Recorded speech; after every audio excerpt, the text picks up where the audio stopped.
ভাই এবং আপু ভাবিরা, আশা করতেছি ভালো আছেন আপনারা। মন আপনার আর ভালো রাখার দায়িত্ব কিন্তু আমার। হ্যাঁ, আজকে আমি আপনাদেরকে ফ্রি দেখাবো ফ্যান্টাসি কিংডম, বাংলাদেশের মধ্যে অন্যতম একটি পার্ক, সেটা হলো ফ্যান্টাসি কিংডম।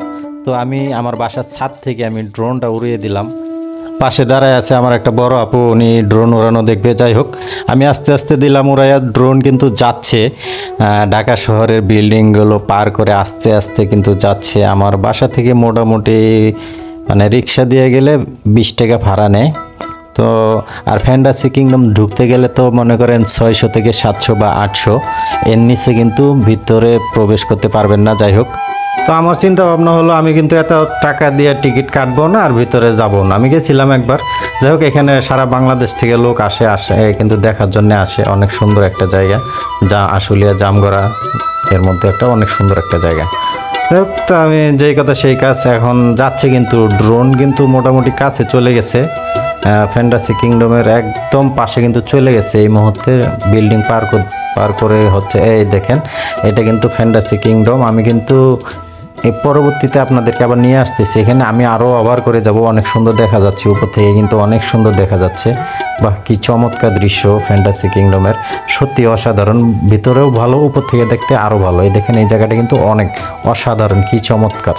তো ফ্যান্টাসি কিংডমের পাশে হলো জামগড়া। আমি এখন ফ্যান্টাসি কিংডম পার হয়ে যাচ্ছে কিন্তু এই যে জামগড়া, এটা একটা নতুন একটা গার্মেন্টস হয়েছে, এসও যে ফ্যাক্টরির নাম, প্রীতি গ্রুপ, সেই গ্রুপটার বিল্ডিং কিন্তু এটা নতুন হচ্ছে।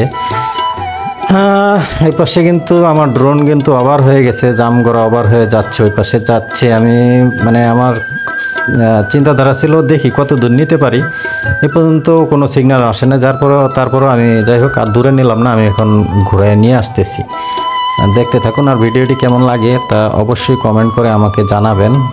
যদি ভালো লাগে তাহলে একটা শেয়ার করে দিবেন। আমি কিন্তু আবার ফ্যান্টাসি কিংডমের এদিকে আসতেছি, ঘুরে ঘুরে আসতেছি। যাই হোক, এখন আপনাদেরকে একটু ভালো করে দেখানোর চেষ্টা করব। এই যে মনে করেন ফ্যান্টাসি কিংডম শুরু, এখান থেকে কিন্তু শুরু, বিশাল বড় এরিয়া কিন্তু জামগড়ার মধ্যে। এখন আপনাদেরকে আমি চেষ্টা করব একটু ভালো করে দেখানোর জন্যে। ড্রোন আমার মোটামুটি উপরেই ছিল। এই দেখেন, এখানকার দৃশ্যটা কিন্তু সেই অসাধারণ, সো বিউটিফুল। অনেক ভালো লাগতেছে আমার কাছে। উপর থেকে যে এত সুন্দর লাগে আগে জানতাম না। সত্যি উপর থেকে যা দেখবেন তাই কিন্তু সুন্দর লাগে। এই দেখেন, এখানকার দৃশ্যটা অসাধারণ। যেই কথাটা না বললেই না, আমি কিন্তু আমার এই ভিডিওতে যেভাবে ভিডিও করছি সেভাবেই কিন্তু পোস্ট করছি, কোনো কালার গ্রেডিং করি না। আপনাদেরকে দেখানোর চেষ্টা করব, জুম করে দেখানোর চেষ্টা করব। আমি উপর থেকে জুম টান দেব, এখন জুম করে দেখাবো। এখানকার দৃশ্যটা কিন্তু অসাধারণ লাগে। আস্তে আস্তে জুম কিন্তু হচ্ছে, দেখতে থাকুন। ওই মানুষগুলো ছোট ছোট পিঁপড়ার মতো দেখা যাচ্ছে। জুম করে আমি আপনাদেরকে দেখানোর চেষ্টা করতেছি।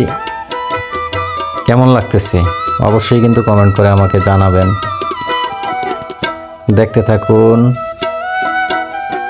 যাই হোক, এটা যেহেতু অনেক দূর থেকে উড়াইছি, বেশি টাইম নিব না। এখানে অল্প টাইমের মধ্যে আমি এখান থেকে ব্যাক করব। তবু 60 মিটারের উপরে ছিল, 70 মিটার, সম্ভবত 70 মিটার উপরে আমার ড্রোন। এখান থেকে আমি আপনাদেরকে দেখানোর চেষ্টা করতেছি, অনেক দূর থেকে, আমার বাসার ছাদ থেকে। যাই হোক, এই দৃশ্যটা কিন্তু এই অসাধারণ লাগে। এখানে চমৎকার লাগে আমার কাছে। আমি গেছিলাম একবার, এখানেও মানে নিচ থেকেও ভালো লাগে, উপর থেকেও ভালো লাগে।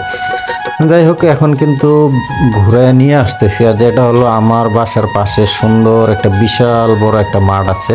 আর মাঠটা কিন্তু প্রাইভেট মাঠ, এখানে কাউকে ঢুকতে দেওয়া হয় না।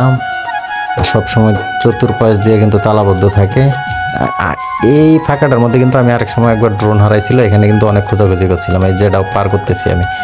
যাই হোক, ওই যে সামনে যে মাঠটা দেখতেছেন, সেটা হলো আমার বাসার একদম পাশেই।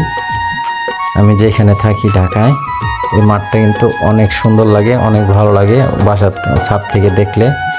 কিন্তু ভিতরে ঢোকা যায় না, চতুর সাইড দিয়ে বাউন্ডারি দিয়ে ওয়াল করা আছে পুরোটা। অনেক কত একর জায়গা